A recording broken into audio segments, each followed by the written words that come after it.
Bienvenue sur notre chaîne. Nous publions des extraits vidéo pour vous aider à choisir celui qui vous plaît.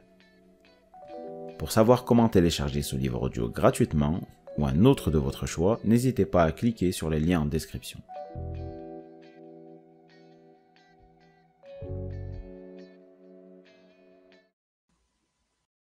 Chers auditeurs, nous vous invitons à découvrir comment les idées sont façonnées, les émotions manipulées et les perceptions contrôlées à l'aide du livre audio Propaganda, l'art de manipuler les esprits. Cet ouvrage intemporel du père fondateur des relations publiques Edward Bernays met en lumière les coulisses de la propagande, offre un regard sans précédent sur les techniques de manipulation de masse, révélant ainsi les clés du contrôle et du conditionnement de l'opinion publique. Ce livre audio vous permettra d'acquérir une compréhension approfondie des mécanismes cachés qui façonnent votre perception du monde et de devenir des consommateurs plus avertis d'informations pour pouvoir prendre des décisions plus éclairées.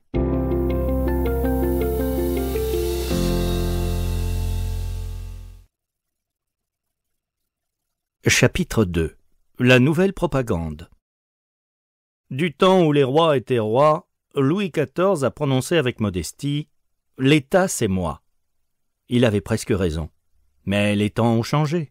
La machine à vapeur, la presse à grand tirage et l'école publique, ce trio de la révolution industrielle, ont ôté le pouvoir au roi pour le donner au peuple. Le peuple a bel et bien obtenu le pouvoir perdu par le roi. En effet, le pouvoir économique tente à entraîner avec lui le pouvoir politique. Et l'histoire de la révolution industrielle montre comment ce pouvoir est passé du roi et de l'aristocratie à la bourgeoisie. Le suffrage universel et la scolarisation universelle sont venus renforcer cette tendance. Et pour finir, même la bourgeoisie a pris peur des gens du peuple, car les masses ont promis de régner. Aujourd'hui, cependant, une réaction s'est produite. La minorité a découvert un moyen puissant d'influencer les majorités. Il est dorénavant possible de modeler l'esprit des masses de telle sorte qu'elles projettent leur toute nouvelle force dans la direction souhaitée. Dans la structure actuelle de la société, cette pratique est inévitable. Tout ce qui a une importance sociale aujourd'hui, que ce soit dans le domaine de la politique, de la finance, de l'industrie, de l'agriculture, de la charité, de l'éducation ou autre, doit être fait avec l'aide de la propagande. La propagande est le bras exécutif du gouvernement invisible. L'alphabétisation universelle était censée apprendre à l'homme du peuple à contrôler son environnement. Une fois qu'il saurait lire et écrire, il aurait un esprit apte à gouverner. Telle était la doctrine démocratique.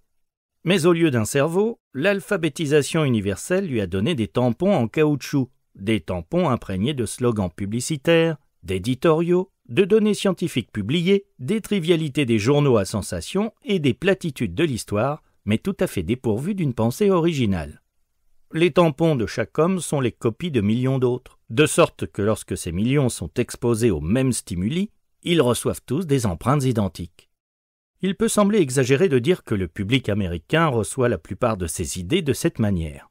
Le mécanisme qui permet de diffuser les idées à grande échelle est la propagande, au sens large d'un effort organisé pour répandre une croyance ou une doctrine particulière.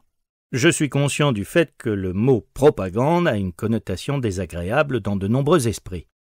Pourtant, le caractère bénéfique ou néfaste de la propagande dépend du mérite de la cause défendue et de l'exactitude de l'information publiée. En soi, le mot propagande a certaines significations techniques qui, comme la plupart des choses dans ce monde, ne sont ni bonnes ni mauvaises, mais rendues telles par l'usage qu'il en est fait. Dans le dictionnaire Funk and Wagnalls, je trouve 4 définitions du mot.